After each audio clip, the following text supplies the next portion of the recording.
السلام علیکم ورحمۃ اللہ وبرکاتہ۔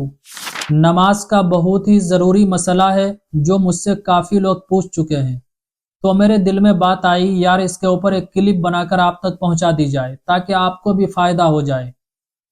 پرسوں ایک بھائی مجھ سے پوچھ رہے تھے مفتی صاحب التحیات درود شریف پڑھنے کے بعد ہمیں ربنا آتینا پڑھنا چاہیے یا پھر اللہم انی ظلمت نفسی؟ تو میرے عزیز بھائیوں اور بہنوں، یہ بہت ہی امپورٹنٹ مسئلہ ہے، آپ کے ساتھ بھی پیش آتے ہوں گے لیکن شرم کے مارے پوچھنا پسند نہیں کرتے ہیں، اس لیے اچھی طریقے سے سن لیں۔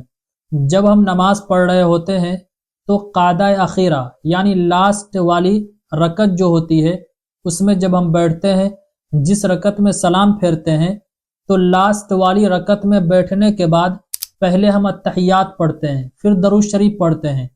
اب اس کے بعد کچھ لوگ ربنا آتینا پڑھتے ہیں، کچھ لوگ اللہم انی ظلمت نفسی پڑھتے ہیں۔ تو بات آتی ہے کیا ہمیں ربنا آتینا پڑھنا چاہیے یا اللہم انی ظلمت نفسی پڑھنا چاہیے؟ تو میرے عزیز بھائیوں اور بہنوں اچھی طریقے سے سمجھ لیں، جب ہم سلام پھیرنے کے لیے لاسٹ والی رکعت میں بیٹھیں، التحیات درود شریف سے فارغ ہونے کے بعد اگر آپ چاہیں تو ربنا آتینا پڑھ لیں، اور اگر چاہیں تو اللہم انی ظلمت نفسی یہ پوری پڑھ لیں۔ یہ آپ پر ڈیپینڈ کرتا ہے، جو آپ کو ایزی لگے، جو آپ کو یاد ہو وہی پڑھ لیں۔ اور اگر کوئی دونوں پڑھنا چاہے تو دونوں پڑھ سکتے ہیں، یعنی پہلے ربنا آتینا پڑھ لیں پھر اللہم انی ظلمت نفسی پڑھ لیں، اور اگر پہلے اللہم انی ظلمت نفسی پڑھنا چاہتے ہیں تو پہلے یہ پڑھ لیں اور پھر بعد میں ربنا آتینا پڑھ لیں۔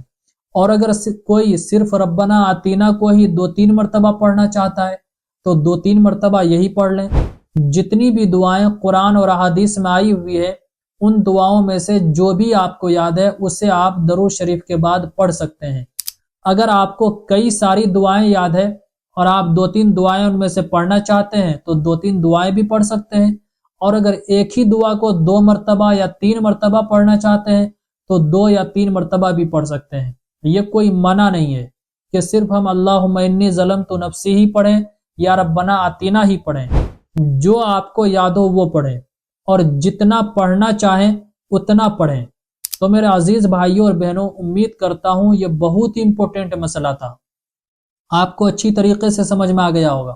اس کو جتنا زیادہ ہو سکے آپ شیئر کیجئے، رشتہ داروں میں، دوست و احباب میں، گروپس میں سینڈ کر دیں، جتنے بھی سوشل میڈیا کے آئیکونز ہیں سب جگہ شیئر کیجئے۔ السلام علیکم ورحمۃ اللہ وبرکاتہ۔ اسلامک اسکالر مفتی خضر حیات پارس منی کے آفیشیل چینل کو سبسکرائب کیجئے، جہاں پر ملیں گے آپ کو مفتی صاحب کے بیانات، اسلامک ہسٹری، شرعی مسائل اور بھی بہت کچھ سیکھنے کو۔ جزاک اللہ۔